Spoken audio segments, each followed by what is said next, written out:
Christmas, it's a great time to relax and unwind with your family, basking in all that winter has to offer. The warm, cozy fireplace, the cocoa, the snow falling. It's just a beautiful time of year. I love to take photos, as you probably know if you've been following my channel. And this year I've got this brand new lens I was keen to take outside into the cold weather and capture those really gloomy, cold shots. The snow falling, freshly laid tracks, the fireplace crackling, capture all of that. Really looking forward to doing all that this Christmas, except for one problem. I live in Australia. Now, where I'm from in Australia, things are completely different. First of all, I won't be needing this. Particularly where I'm from in Australia, it is completely different. The Christmas experience is all about the sun, the surf, almost unbearable heat, particularly up here in Queensland. So snow at Christmas is definitely not a thing for us. But I was keen to get out there nonetheless and shoot with a 14-24 f2.8. So even though the Australian Christmas experience is very different, I was keen to get some shots. Instead of me explaining it to you, why don't you just come and take a look? I forgot to play the intro again, didn't I? Yeah, it just doesn't come to me. Play the intro.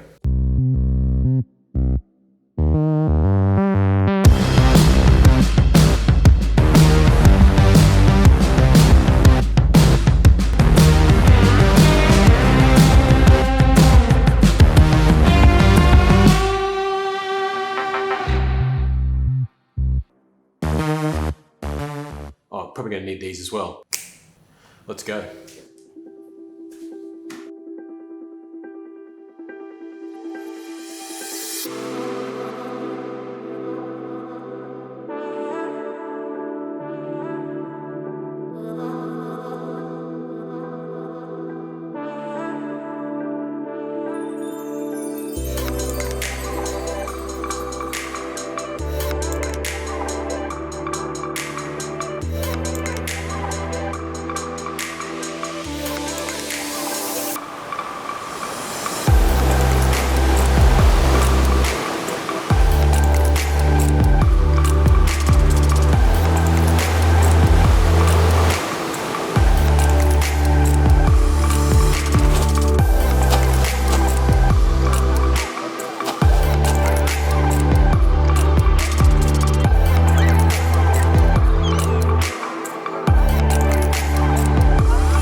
Who doesn't love a bit of Christmas Australian B-roll action there?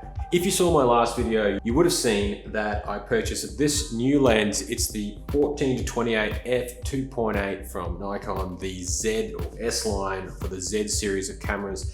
And I was super keen to get out there. I had taken a few test shots. I'll link that video down below if you haven't checked it out. But this time I wanted to take it out into the field, if you like, and see how it was gonna cope with these crazy contrasty conditions in the Australian sunlight, the sunshine, and see how I would go. There are some challenges. You see, the problem is that the lens is fast at 2.8. You don't need it for low light. Obviously, there's heaps of light outside in the sunshine, but you want that depth of field. So you want to be shooting at 2.8 in some circumstances, but at that aperture, so much light is coming in, particularly if you're shooting during the brilliant sunshine here in Australia. So the trade-off is you have to run as low ISO as you can go, which is completely fine, of course, but really super fast shutter speeds. That could be fine if you're just capturing a split second.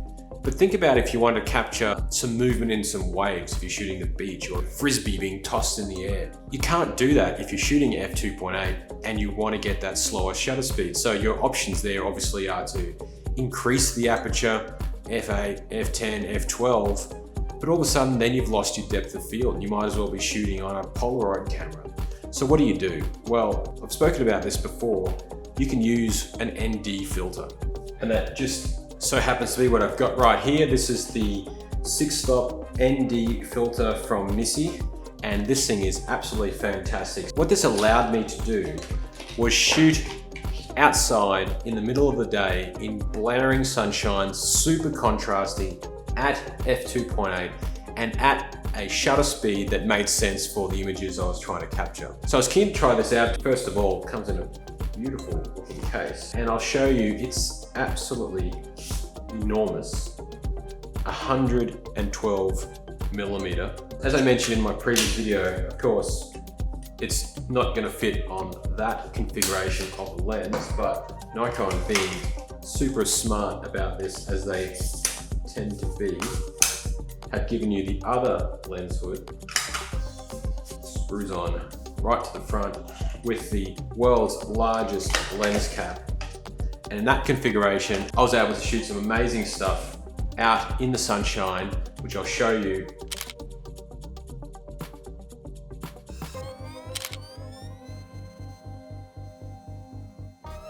And it's not only important for shooting stills, of course. In fact, it's easier with shooting stills because you always have the ability to trade off shutter speed. But if like me, you like to shoot video at 24 frames a second with a shutter speed of 1:50, or if I'm shooting at 120 frames a second, I want my shutter speed to be at 250, then what do? I want to shoot at f2.8, I want a shutter speed of 250, and an ISO, I've got it all the way down at 64 on the Nikon Z7.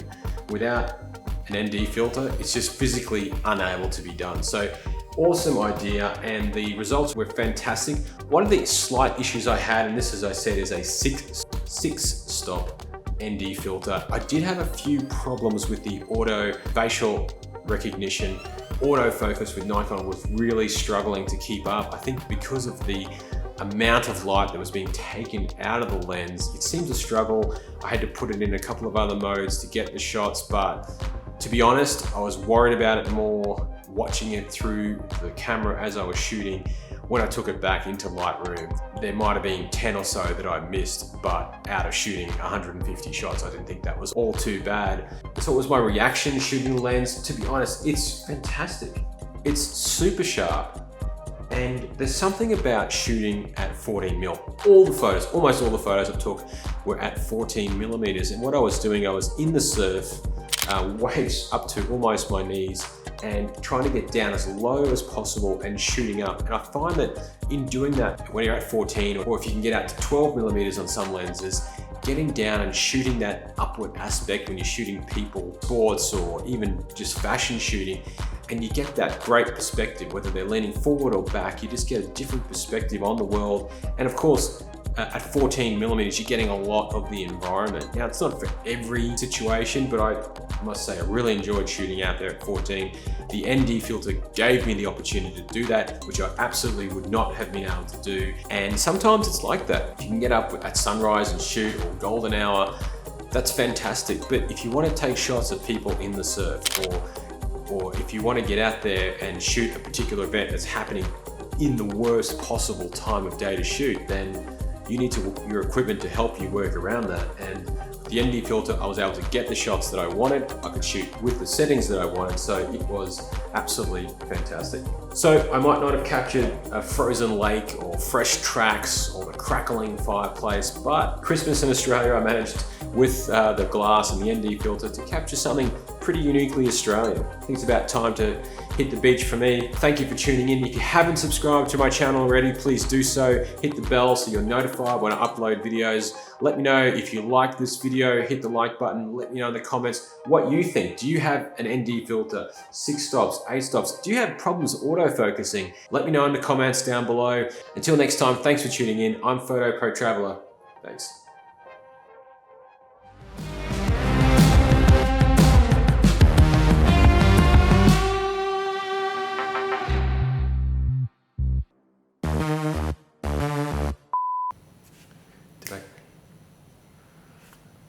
put my hands. Oh man, that was crazy hot. I'm definitely not doing that again.